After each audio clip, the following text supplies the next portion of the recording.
So in this video, we're going to take a look at what it looks like from the student's perspective to join the classroom or join your Google Hangouts meeting.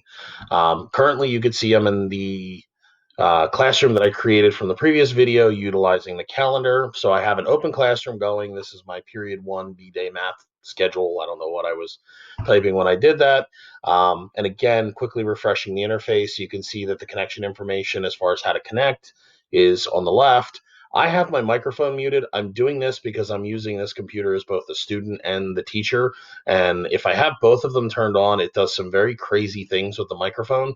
So I'm trying to not have that reverb and all that noise come through there. And I also have my webcam turned off because, yeah, nobody wants to see me at 10 o'clock at night. I have nothing else turned on. I'm not showing any screens. And if I look at the top right here, I could see that there's one participant in the class right now, and that's me. I can choose to invite people as we've discussed in previous videos, and I can look at what the chat window is doing, which right now there is no chat. But at this point, I have an active classroom, but nobody's in it. So let's go ahead and look at it, hopefully look at what it looks like from the student's point of view. So I'm going to open this browser window here and bring it over, possibly.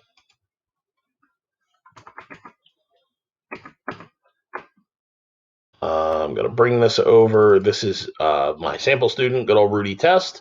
So we can see that I'm in here as Rudy Test, my sample student, and Rudy got my previous email where I invited him from the calendar page. So I'm going to go ahead and click on this, and you're going to see that this is what the invitation looks like. It's a standard Google Meetings invite, or Google Calendar invite, excuse me, and you'll see the information that the meeting itself also contains a link for the student to join the Hangout meets. So if I go ahead and I click on this, it should direct me to join, and I'm going to allow the use of the microphone. I'm going to shut that off, and I'm also going to mute myself on here because, again, funny things happen when you try to open a microphone for two different devices close by one another.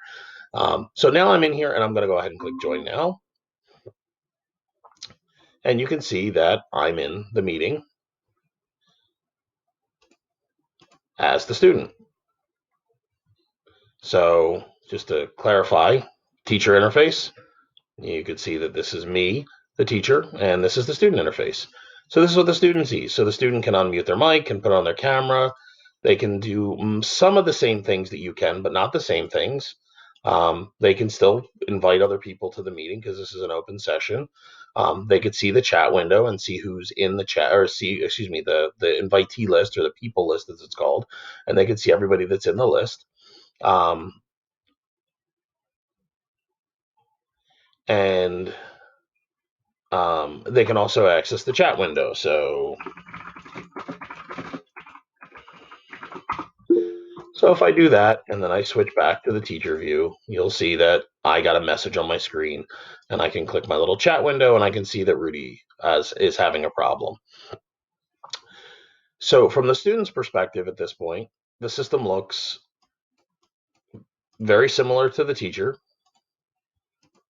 and they can see much the same thing. So what I'm going to do is I'm going to take my teacher window and move it off the side here to not confuse people. So we just have our, wrong window.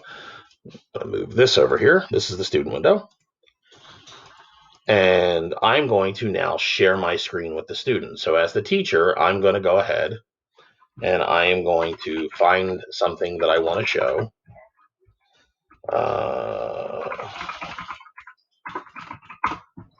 And I'm going to share this with the students. So I'm going to go to present now, as we discussed in the previous video, and I'm going to present my screen, and it's going to be my teacher screen. So now the students will see, as it's loading, the students will see my screen, which looks a little confusing because it's actually that, but I'm going to go ahead and switch now to Google News, and you'll see that within a second or so, it'll update. Now, it is definitely not a perfectly live stream. However, if I'm referencing a PowerPoint, or if I'm showing them an article, or if I'm reviewing information that would be beneficial for the class to discuss, it's fluid enough that if I click on everything is about the coronavirus, so important. It's rapid enough that as I'm scrolling the page, the student can see it updating almost instantly. Um, so if I click on this news article from NPR and I scroll down as a class, it gets a little grainy, but as soon as the page goes static, it should clean up a little bit, and it's more than usable for the students to reference back to. I can also switch back to my interface and stop presenting, and then we go back to a static page.